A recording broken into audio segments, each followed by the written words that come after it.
Lucy Letby. La sonrisa se ha ido y está esposada unos minutos después.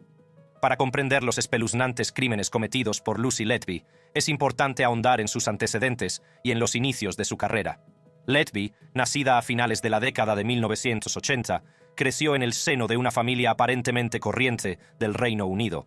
Nadie podía imaginar que esta joven sin pretensiones se convertiría más tarde en una de las asesinas más célebres de la historia del país. Al principio, Letby parecía una enfermera dedicada y compasiva, que se había ganado la confianza y el respeto de sus colegas y superiores. Su actitud tranquila y su aparente compromiso con los pacientes la convirtieron en un valioso miembro del equipo sanitario. Nadie sospechaba los oscuros secretos que albergaba bajo su fachada profesional. A medida que avanzaba la carrera de Letby, sus acciones tomaron un cariz siniestro. Durante un periodo de 13 meses, a partir de 2015, se embarcó en una escalofriante oleada de asesinatos de niños dentro de las mismas paredes de la unidad neonatal en la que trabajaba. Inyectando insulina o aire a los bebés y alimentándolos a la fuerza con leche, Letby llevó a cabo sus atroces actos con una precisión calculada y cruel. Me dijeron que había habido muchas más muertes y me relacionaron como alguien que había asistido a muchas de ellas. El verdadero alcance de los crímenes de Letby solo salió a la luz tras una exhaustiva investigación de las autoridades. El estremecedor descubrimiento de 7 vidas inocentes perdidas a manos de una enfermera de confianza conmocionó a toda la comunidad y dejó a todo el mundo preguntándose cómo había podido desarrollarse una serie de acontecimientos tan horribles sin ser detectados.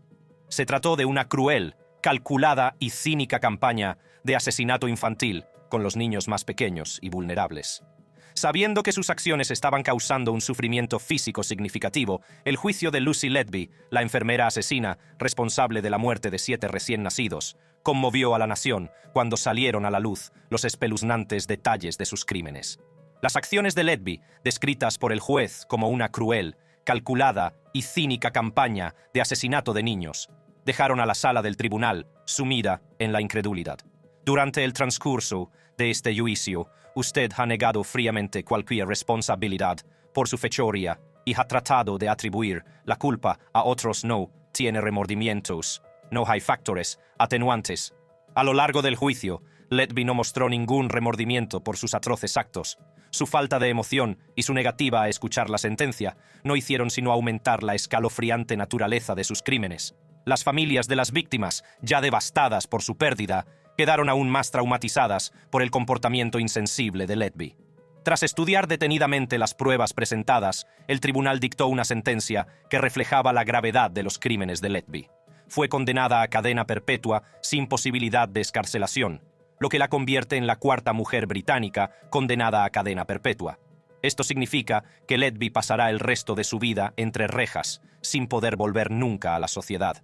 Lucy Letby, por cada uno de los 7 delitos de asesinato y los 7 delitos de intento de asesinato, la sentenció a cadena perpetua porque la gravedad de sus delitos es excepcionalmente alta. Ordeno que las disposiciones de libertad anticipada no se apliquen. La severidad de la sentencia fue un testimonio de la profunda malevolencia de las acciones de Letby y del devastador impacto que tuvieron en las familias de las víctimas. Fue un momento de justicia para quienes habían sufrido una pérdida inimaginable a manos de una profesional sanitaria de confianza. La condena de Lucy Letby conmocionó a todo el país y suscitó una reflexión colectiva sobre la vulnerabilidad de las personas a nuestro cuidado y la importancia de proteger a los más inocentes. También suscitó interrogantes sobre los motivos de los crímenes de Letby, ya que la investigación policial no logró descubrir un móvil claro para sus actos. A la luz de la estremecedora naturaleza de este caso, se ha ordenado una investigación para profundizar en las circunstancias que rodearon los crímenes de Letby. El objetivo de esta investigación es descubrir cualquier posible fallo del sistema sanitario que pudiera haber permitido a Letby llevar a cabo sus atroces actos sin ser detectada durante un periodo de tiempo tan prolongado. Ethan Crumbley. Gritos inaudibles. ¡Por favor, Dios! En un escalofriante caso que ha conmocionado al país, un adolescente responsable de la muerte de 4 compañeros en el Instituto Oxford de Michigan se enfrenta ahora a la posibilidad de una condena a cadena perpetua. La sentencia ha sido dictada por el juez Kwame Rowe, quien ha declarado que solo hay una pequeña posibilidad de rehabilitación para el joven tirador, Ethan Crumbley, tras el trágico ataque que tuvo lugar en 2021. Ethan Crumbley cargos: terrorismo, con resultado de muerte. Asesinato en primer grado, 4 cargos. Asalto con intento de asesinato, 7 cargos. Posesión de un arma de fuego durante la comisión de un delito grave, 12 cargos. Durante una videoconferencia, el juez Rowe dictó la sentencia, que se produjo tras semanas de intensas audiencias, en las que participaron expertos que se enfrentaron sobre la salud mental de Crumbley y testigos que describieron vívidamente el terror que vivieron aquel fatídico día. Está previsto que la sentencia se dicte en el Tribunal del Condado de Oakland el 8 de diciembre, lo que brindará a los supervivientes y a sus familias la oportunidad de compartir cómo el tiroteo ha alterado sus vidas para siempre. El tribunal considera que las pruebas en este momento muestran que la posibilidad de rehabilitación del acusado es escasa. El acusado sigue obsesionado con la violencia y no pudo detener su obsesión, incluso mientras estaba encarcelado en la cárcel. Su obsesión con la violencia es en parte la causa de que el acusado cometa el delito subyacente. Mientras que el asesinato en primer grado normalmente conlleva una sentencia automática de cadena perpetua para los adultos, en Michigan, la edad del tirador en el momento del crimen presenta al juez un abanico de opciones.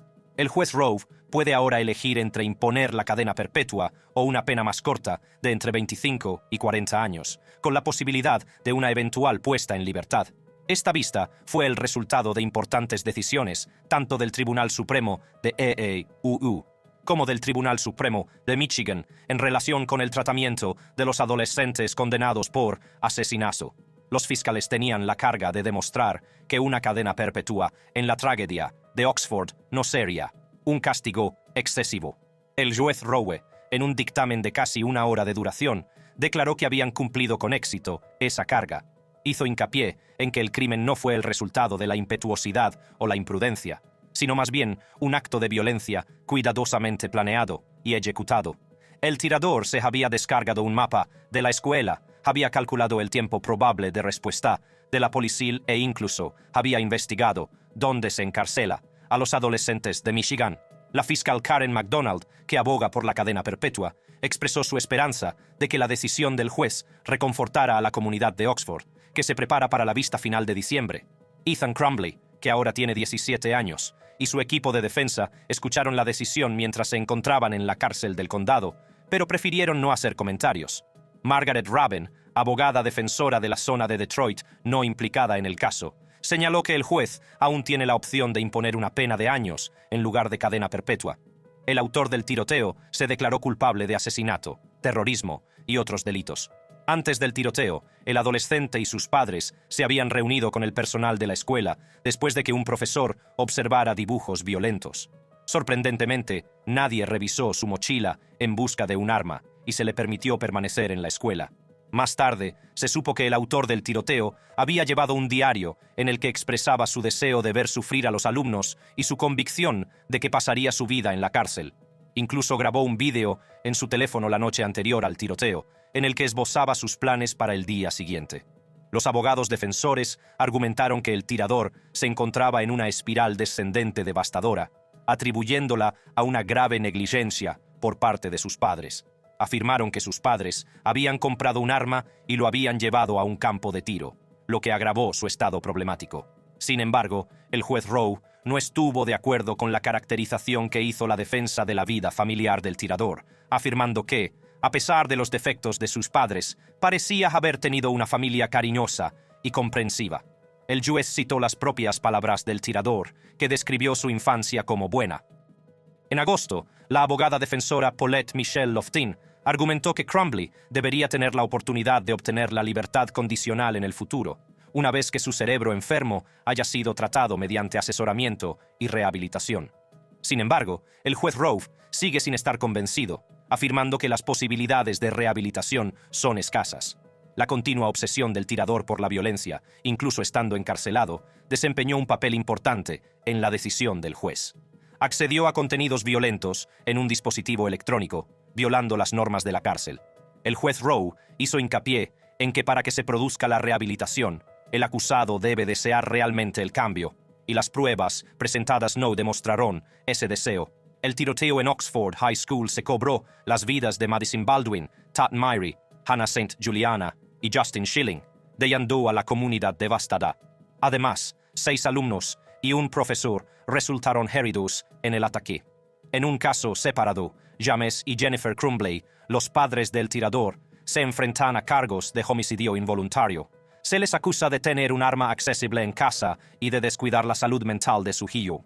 Los escandalosos detalles de este caso han suscitado un debate nacional sobre el tratamiento de los delincuentes adolescentes y la responsabilidad de los padres en la prevención de tales actos de violencia. A medida que se acerca la fecha de la sentencia, la comunidad de Oxford y la nación esperan ansiosamente la decisión final que determinará el destino del tirador. En un caso que ha conmocionado a la nación, se acerca la sentencia del tirador adolescente de Michigan. Los argumentos presentados por la defensa y la acusación han arrojado luz sobre los antecedentes del tirador y sus posibilidades de rehabilitación, mientras que la defensa hace hincapié en la problemática educación del tirador y la necesidad de tratamiento. La acusación sostiene que la cadena perpetua sin libertad condicional es el castigo apropiado. El juez Rove, tras considerar detenidamente todas las pruebas y argumentos, sigue sin estar convencido del potencial de rehabilitación del tirador.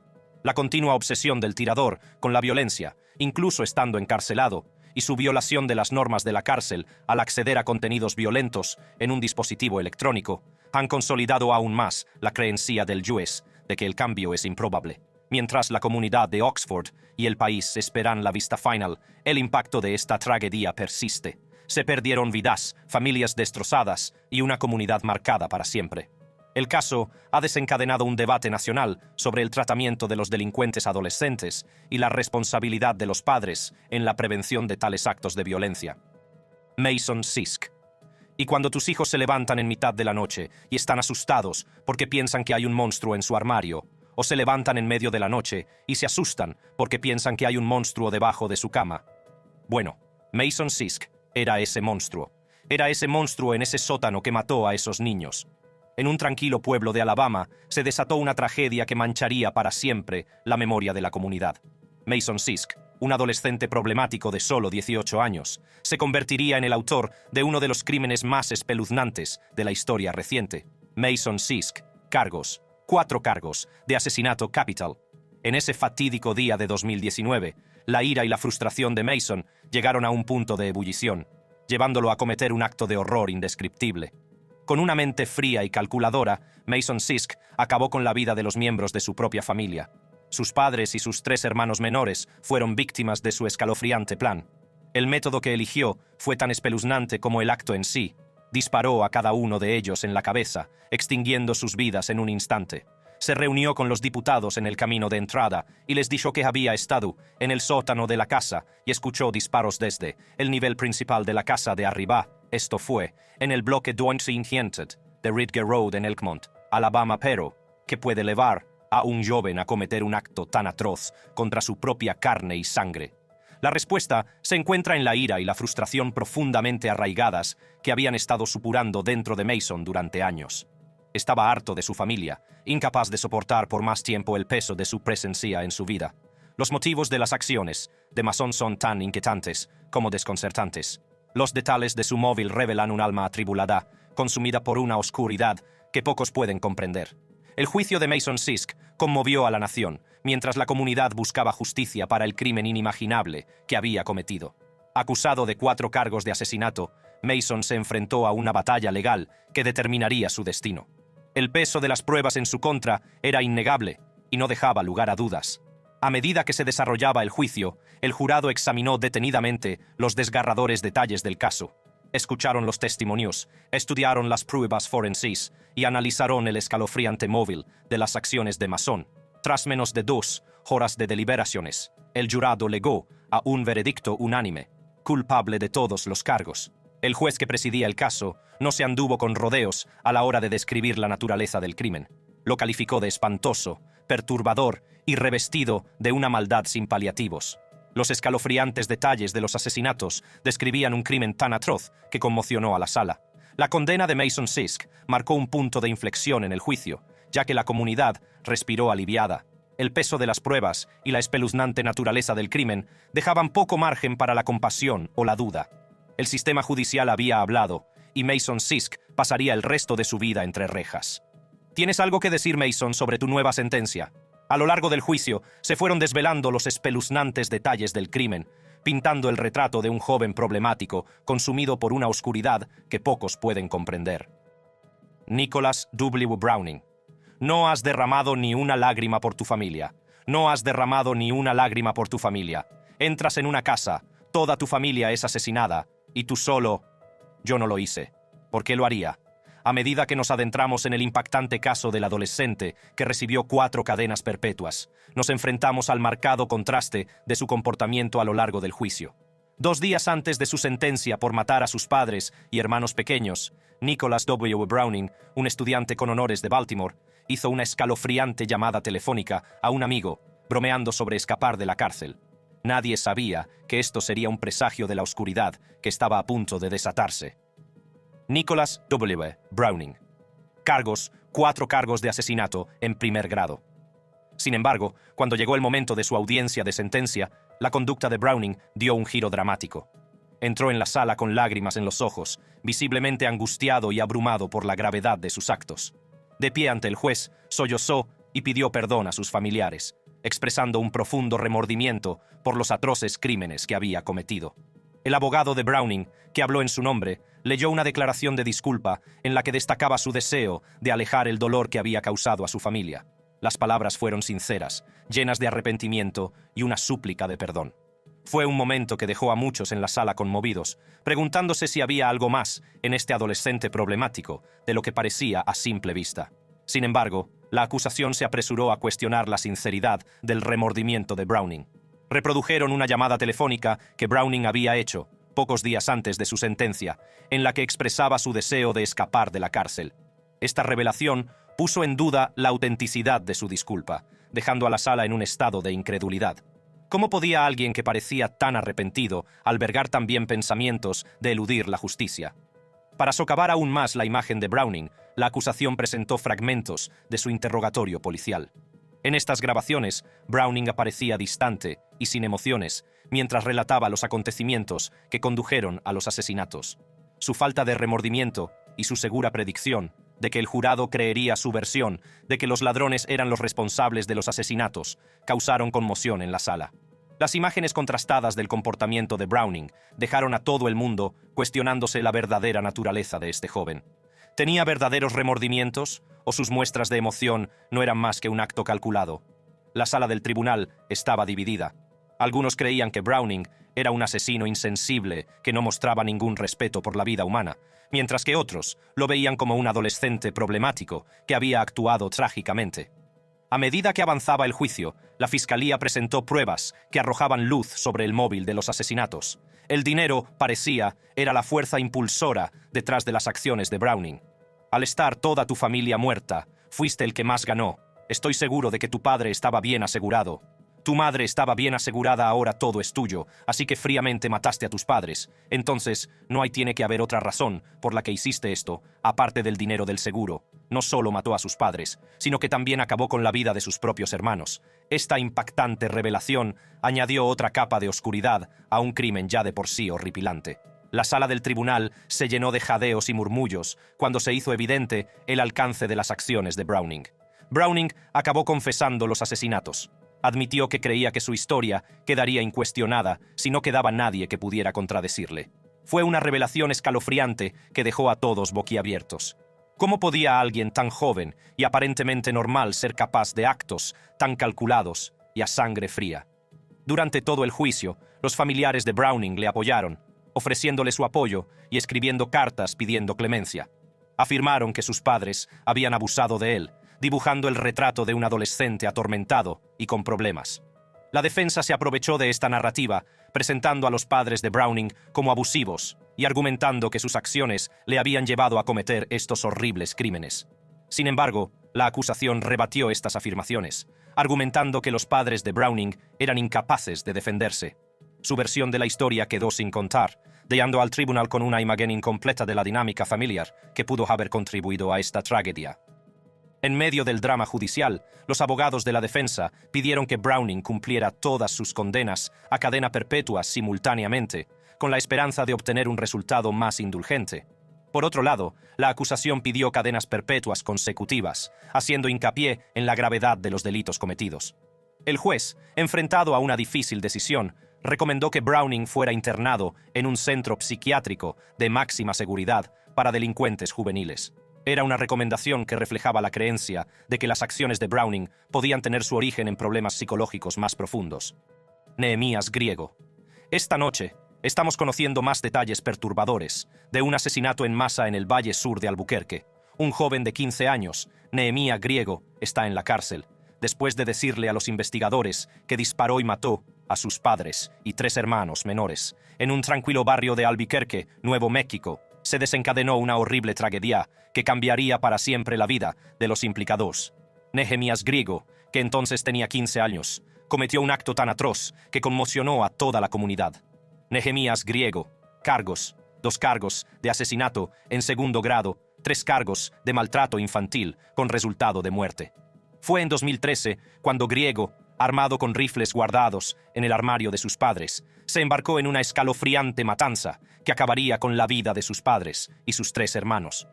Los detalles de este crimen son poco menos que inquietantes. Griego comenzó disparando a su madre mientras dormía en su habitación, seguido del asesinato a sangre fría de su hermano, de 9 años, su hermana de 5 años y su hermana de 2 años. La última víctima fue el padre de Griego, que, ajeno al horror que se había desatado, fue emboscado por su propio hijo cuando regresaba a casa. Las secuelas de esta tragedia dejaron a la comunidad conmocionada y de luto.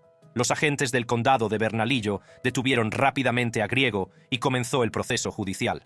Afortunadamente, tenía 5 hermanos mayores que no vivían en su casa de South Valley, en Albuquerque, Nuevo México, por lo que escaparon al tiroteo. Fue fichado en el Centro de Detención Juvenil del condado de Bernalillo, donde fue acusado de 2 cargos de asesinato y 3 cargos de abuso infantil, con resultado de muerte. En octubre de 2015, Griego se declaró culpable de los cargos que se le imputaban y, en 2019, fue llevado al Tribunal de Circuito del condado de Bernalillo, donde iba a ser sentenciado formalmente como adulto. Justo antes de ser sentenciado, Nehemías habló por primera vez en la corte desde que fue arrestado y se disculpó con sus familiares sobrevivientes. Siento haberme llevado a nuestros padres y a nuestros hermanos. Ojalá pudiera volver atrás, pero la realidad es que no podemos. La juez Alyssa Hart dictó un veredicto que ha desatado el debate y planteado interrogantes sobre el tratamiento de los delincuentes juveniles. Griego fue condenado a cadena perpetua, con posibilidad de libertad condicional. Esta decisión ha puesto a prueba los límites del tratamiento mental para delincuentes juveniles, ya que el abogado de Griego había solicitado una sentencia que le hubiera permitido continuar el tratamiento mientras estaba en libertad condicional. Sin embargo, el juez Hart determinó que Griego no era susceptible de tratamiento como menor, citando el riesgo potencial de violencia si abandonaba el tratamiento. Griego fue condenado inicialmente como menor, antes de salir a los 21 años. Los fiscales argumentaron con éxito que no se había rehabilitado y que seguía siendo un peligro, por lo que un juez le condenó entonces a cadena perpetua. El abogado de Griego ha apelado argumentando que la sentencia era un castigo cruel y habitual. Esta decisión ha suscitado un debate más amplio sobre los retos a los que se enfrenta el sistema judicial a la hora de equilibrar la rehabilitación y la seguridad pública.